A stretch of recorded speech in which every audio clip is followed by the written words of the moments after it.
যেভাবে শেখ হাসিনা উন্নয়নের কথা বলে, জনগণের ভোটাধিকার হরণ করেছিল, মানুষকে ভোট বঞ্চিত করেছিল, আজকে আবার কিছু ব্যক্তি আমাদেরকে সংস্কারের কথা বলে আবারও সে একই কায়দায় অনির্বাচিত সরকারকে দীর্ঘমেয়াদী ক্ষমতায় রাখার জন্য অপচেষ্টায় লিপ্ত। বলহালের মুন্সিপাড়া ইয়াংস্টার উদ্যোগে দোয়া এবং ইফতার মাহফিল অনুষ্ঠিত হয়।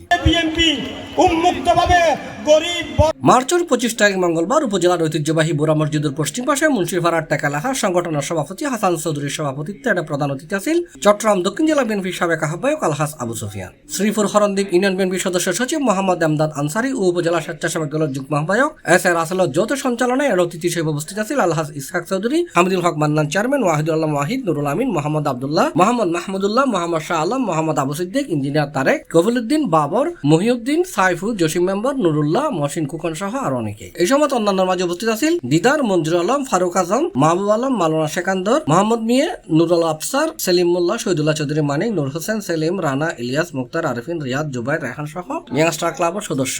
আমাদের লক্ষ লক্ষ নেতা কর্মী মিথ্যা মামলার শিকার হয়েছে, শত শত হাজার হাজার নেতা কর্মী খুন হয়েছে, গুম হয়েছে।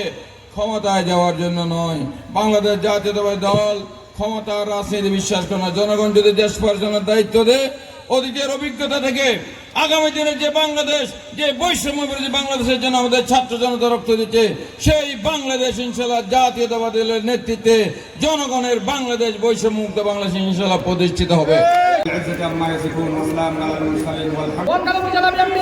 সাবেক ধর্ম এবং আমার সামনে উপস্থিত হামিদুল হক মান্নান আর মাদবুর দিয়ে সম্মানিত সভাপতি নেতৃবৃন্দ, নির্বাচনে আপনারা উপস্থিত হতে পারেন নাই, অনুষ্ঠানে অভিনন্দন করার জন্য। C plus TV, Chittagong.